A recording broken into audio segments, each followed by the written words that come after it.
सांसारिक मामलों से विरक्त होने के बारे में चिंतित थे। उन्होंने विजय पर ढेर सारे उपहार बरसाए, इस उम्मीद में कि उनमें महत्वाकांक्षा की चिंगारी जगेगी। लेकिन राजकुमार उदासीन रहे। उनका दिल एक अलग रास्ते पर था। राजा ने अपने बेटे के भविष्य के लिए मार्गदर्शन की तलाश में बुद्धिमान ऋषियों और सलाहकारों से सलाह ली। उन्होंने उन्हें विजय के लिए एक उद्देश्य खोजने की सलाह दी, एक ऐसी खोज जो उसे चुनौती दे और उसकी असली क्षमता को प्रकट करे। राजा ने उनके शब्दों पर विचार किया और उन्हें एहसास हुआ कि असली संतुष्टि भौतिक संपत्ति में नहीं, बल्कि एक योग्य लक्ष्य की खोज में है। उन्होंने विजय को एक काम सौंपने का फैसला किया, एक यात्रा जो उसे उस खजाने तक ले जाएगी जिसकी उसे तलाश थी।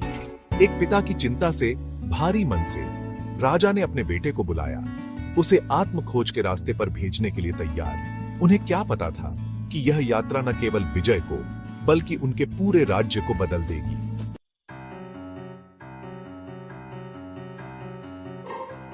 एक शाम जब सूरज की लंबी परछाई महल के बगीचों में पड़ रही थी, राजा ने विजय को एक प्राचीन कहानी सुनाई। उन्होंने राजा बलि के बारे में बताया, जो एक धर्मी और दयालु राजा थे। बलि अपनी अपार उदारता के लिए जाने जाते थे। उन्होंने ज्ञान और सद्गुण का खजाना छुपाया था। राजा की बातों ने विजय की आंखों में उत्साह जगा दिया। असली धन की प्यास से प्रेरित होकर विजय अपनी खोज पर निकल पड़ा।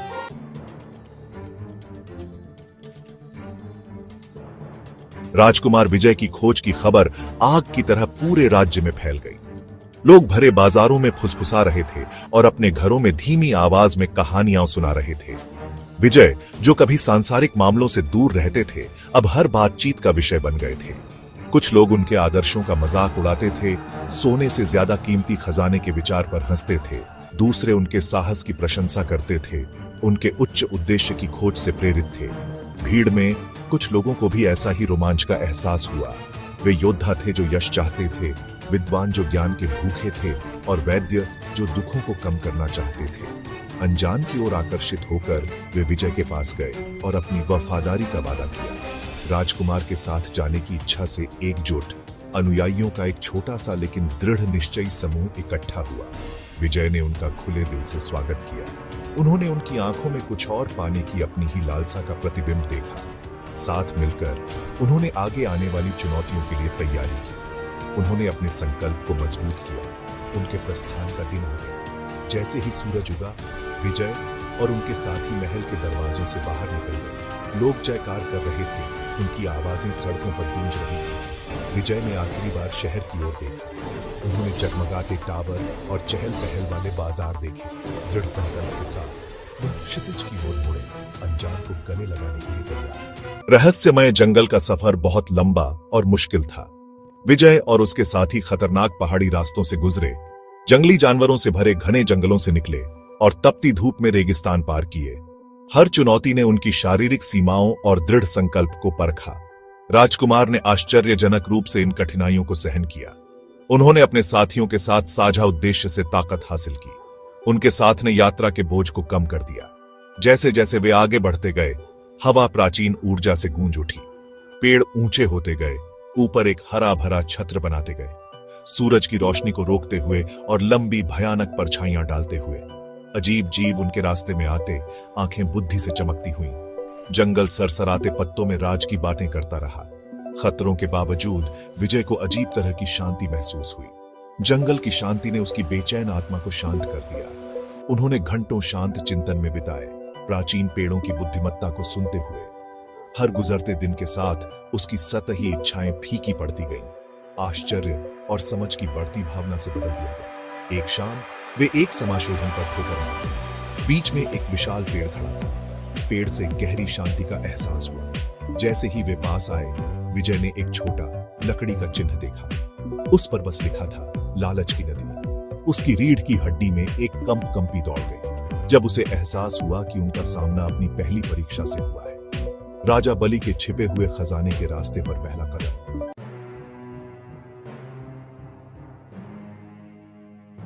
लोभ की नदी, जैसा कि पता चला, कोई उग्र धारा नहीं थी, बल्कि एक धोखे से शांत धारा थी जो समाशोधन से होकर गुजरती थी।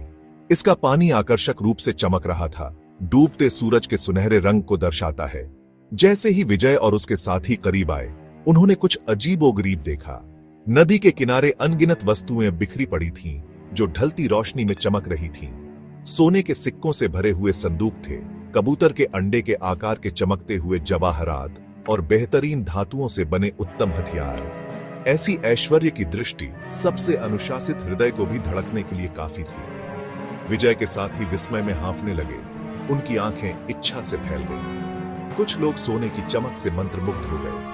धन को अपने लिए हासिल करने की चाहत से उनकी उंगलियां फड़क रही थीं। अन्य लोग रत्नों की सुंदरता से मोहित हो गए, उस शक्ति और प्रतिष्ठा की कल्पना करते हुए जो वे लाएंगे। उनमें से सबसे दृढ़ निश्चयी लोगों ने भी अपने भीतर लालच की एक झिलमिलाहट महसूस की। हालांकि विजय ने बेचैनी की भावना महसूस की। नदी अपनी शांत उपस्थिति के बावजूद खतरे की आभा बिखेरती हुई प्रतीत हो रही थी।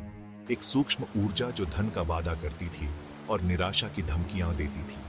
उसने अपने पिता के शब्दों को याद किया, जिन्होंने उसे चेतावनी दी थी कि राजा बाली का खजाना न तो कमजोर दिल वालों के लिए है, न ही सांसारिक इच्छाओं से ग्रस्त लोगों के लिए। वह सहज रूप से जानता था कि यह नदी एक परीक्षा है, पुरुषों के दिलों में छिपे अंधेरे को उजागर करने के लिए बनाया गया एक परीक्षण। अपने साथियों की ओर मुड़कर विजय ने उनकी आंखों में धन की भूख देखी। वह जानता था कि उसे जल्दी से कार्य करना होगा, उन्हें उनकी खोज के असली उद्देश्य की याद दिलाने के लिए। अपना गला साफ करते हुए उसने उन्हें संबोधित किया। उसकी आवाज नए अधिकार के साथ गूंज रही थी।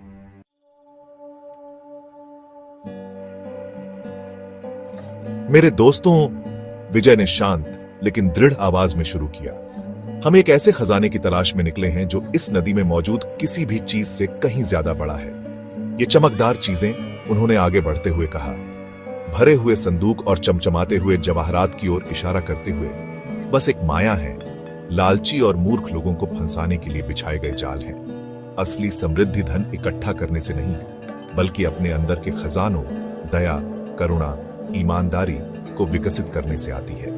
ये खजाने बांटने पर बढ़ते हैं और हमारे आसपास की दुनिया को समृद्ध करते हैं।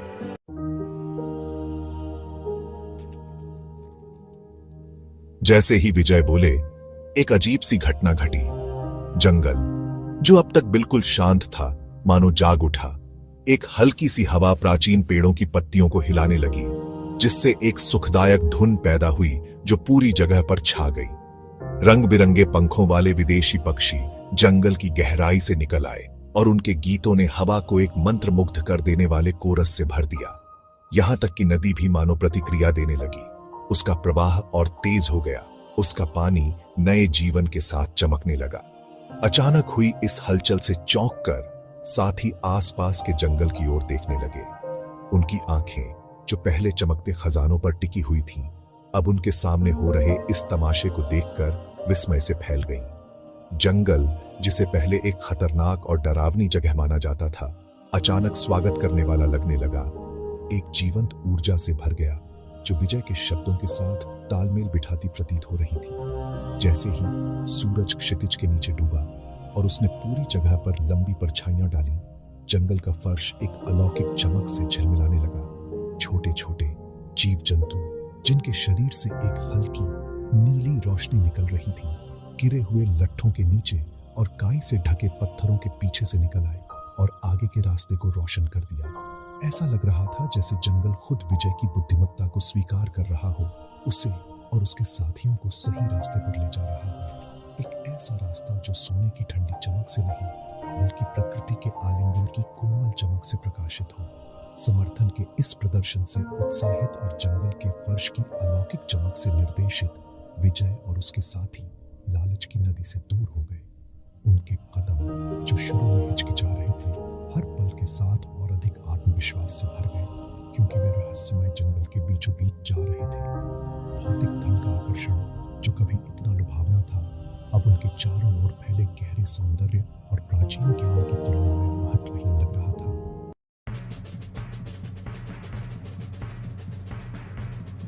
तीसरा भाग, डर का इम्तिहान। राह सीधी नहीं थी। जादुई जंगल में घूमती फिरती अक्सर उनको गोल गोल घुमाती रहती थी। विजय अपने साथियों को लेकर आगे बढ़ता रहा, बिना रुके, बिना झुके। हर मुश्किल उनको छुपे हुए खजाने के करीब ले आती। एक शाम वो एक गहरे, अंधेरे खड्ड के किनारे पर पहुंच गए। हवा में डर का एहसास घुल सा गया था। साथी आपस में चिपक कर अंधेरे में झांकने लगे। अचानक एक चीख सुनाई दी, कानों में गूंजती हुई। सभी ने झट से अपने हथियार पकड़ लिए। खड्ड से गड़ और बड़ की आवाजें आने लगी। डर की बिजली हवा में कदक रही थी। वाहन क्या है? भीम ने फूस फूस के पूछा। साथी दाढ़ से पीले पाट चुके थे, सर हिला रहे थे। विजय के मन में भी शक पैदा होने लगा। ऐसा खड्ड उसने आज तक नहीं देखा था। खड्ड से एक घना कोहरा उठने लगा। साथी हाथ हिलाते हुए कोहरे को दूर भगाने की कोशिश कर रहे थे। कोहरा उनके मन में डर और शक के बीच बोन लगा।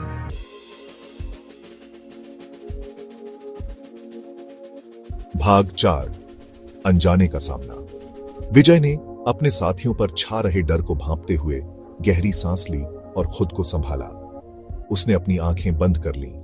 भयानक आवाजों और घुटन भरी धुंध को अनदेखा करते हुए जंगल की गोद में मिली शांति पर ध्यान केंद्रित किया। उसने खुद को उन सबकों की याद दिलाई जो उसने सीखे थे, जो ज्ञान उसने प्राप्त किया था। यह समझ की असली ताकत शारीरिक बल में नहीं, बल्कि अटूट साहस में है। आंखें खोलकर विजय ने अपने साथियों को संबोधित किया। उसकी आवाज इस अफरा तफरी के बीच आश्चर्यजनक रूप से शांत थी। डर एक शक्तिशाली हथियार है, उसने शुरू किया। उसके शब्द घूमती धुंध और गुर्राहट की आवाजों को चीरते हुए। यह हमारी असुरक्षाओं का फायदा उठाता है, हमारे संदेहों को बढ़ाता है और हमें अनिर्णय की स्थिति में डाल देता है। उसने उनकी निगाहों से निगाहें मिलाईं। उसकी आंखें नए संकल्प से भरी थीं। लेकिन डर एक झूठा भी है। यह हमारी धारणा को बिगाड़ता है। हमें यह विश्वास दिलाता है कि अनजान चीजों का सामना करना असंभव है, कि अंधेरे में निराशा के अलावा कुछ नहीं है। विजय रुका, अपने शब्दों को असर करने का समय दिया। भारी आशंका के बीच आशा की किरण दिखाते हुए वह जानता था कि असली खजाना वह ज्ञान जो वह चाहता था, चुनौतियों से बचने में नहीं बल्कि उनका सामना करने में है। यह खाई अपने अनदेखे खतरों और डर के स्पष्ट आभास के साथ कोई चक्कर नहीं, बल्कि उसकी यात्रा का एक अभिन्न अंग थी। एक परीक्षा जो उसे उसकी सीमाओं तक धकेलने और उसके अंदर छिपी असली क्षमता को प्रकट करने के लिए बनाई गई थी। हम डर को अपना रास्ता तय नहीं करने देंगे। विजय ने नए अधिकार के साथ घोषणा की। हम इस चुनौती का मिलकर सामना करेंगे और दूसरी तरफ और भी मजबूत होकर उभरेंगे। इतने दृढ़ विश्वास के साथ कहे गए उसके शब्द धुंध में गूंज उठे, मानो अंधेरे को पीछे धकेल रहे हो और उसके साथियों में जोश भर रहे हो।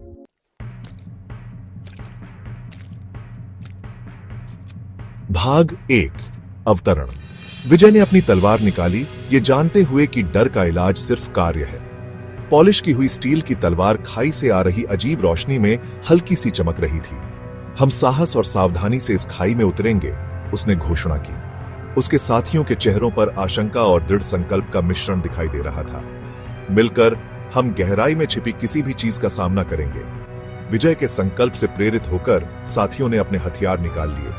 भीम आगे बढ़ा, ताकत दिखाते हुए। रास्ता दिखाएं महाराज, उसने जोर से कहा। हम आपके पीछे इस खाई में चलते हैं। बाकियों ने भी अपना समर्थन दिया। उनकी आवाजें विद्रोह में मिल गईं। विजय के नेतृत्व में वे खाई के किनारे पर पहुंचे।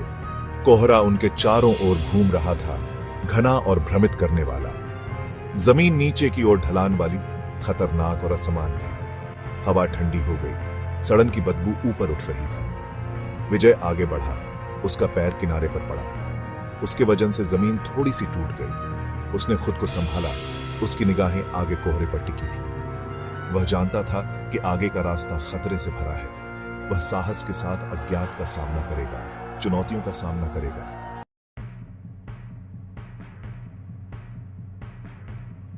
खाई में उतरना बहुत ही मुश्किल काम था।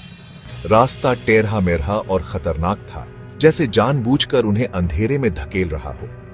घना कोहरा, जैसे कोई दम घोंटने वाला कंबल, उनके चारों ओर छाया हुआ था, जिससे उनकी नजर धुंधली हो रही थी और हर आवाज, हवा की हर सरसराहट, उनके पैरों के नीचे जमीन की हर आहट तेज हो रही थी। हवा में अनदेखी नजरों का बोझ, ऐसा एहसास हो रहा था जैसे कोई उन्हें देख रहा है। कोहरे की ओट में छिपे जीव उनका शिकार कर रहे हैं। घंटे युगों जैसे लग रहे थे जब वे धीरे धीरे नीचे उतर रहे थे। लगातार तनाव से उनके साथियों की नसें खींची हुई थीं। खतरनाक चढ़ाई से उनके शरीर दर्द कर रहे थे। वे एक दूसरे का सहारा लेकर अपने साझा दृढ़ संकल्प से ताकत हासिल कर रहे थे। वे कम बोलते थे, उनकी आवाजें धीमी फुसफुसाहट थीं जो खाई के दमनकारी सन्नाटे में जल्दी ही गायब हो जाती थी। जैसे जैसे वे नीचे उतरते गए, तापमान गिरता गया और हवा सड़न की बदबू से भर गई। खाई की दीवारें उनके चारों ओर सिमटने लगीं, नमी से चिकनी चट्टानें, ठंडी और बेरहम, अजीब चमकदार फफूंद जिनकी हल्की रोशनी गुफा की दीवारों पर अजीबोगरीब परछाई बना रही थी, जो नाच रही थी और टेढ़ी मेढ़ी हो रही थी। वही एकमात्र रोशनी थी जो वरना नेप्रोनित्सेमी अंधेरे में होती। विजय अपनी इंद्रियों को सतर्क रखते हुए अपनी तलवार तैयार रखे अटूट दृढ़ संकल्प के साथ आगे बढ़ रहे थे। वे डर को महसूस कर सकते थे, एक जीवित सांस लेने वाली हस्ती जो उनके चारों ओर लिपटी हुई थी। उनके मन में संदेह और चिंताएं फुसफुसा रही थीं, लेकिन उन्होंने हार मानने से इनकार कर दिया। वे बहुत दूर आ गए थे, बहुत कुछ झेल चुके थे, अब डर को खुद को तोड़ने नहीं देंगे। वे खाई के बीचों बीच पहुंचेंगे, वहां जो भी अंधेरा है उसका सामना करेंगे और विजयी होकर निकलेंगे।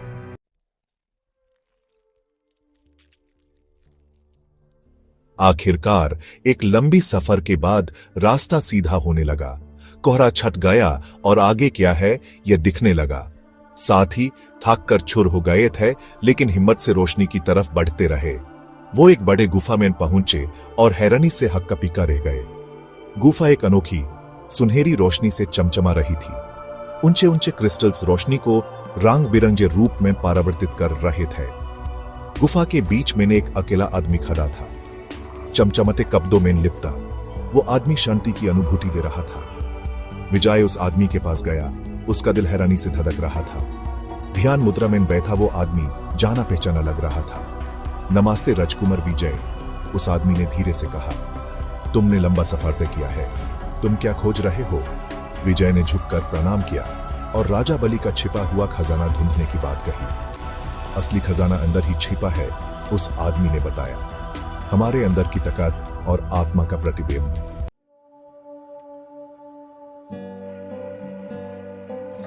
विजय के चेहरे पर उलझन के भाव थे।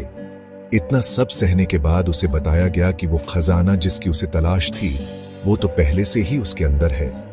उसने अपने साथियों की तरफ देखा, उनके चेहरों पर भी वैसी ही उलझन थी।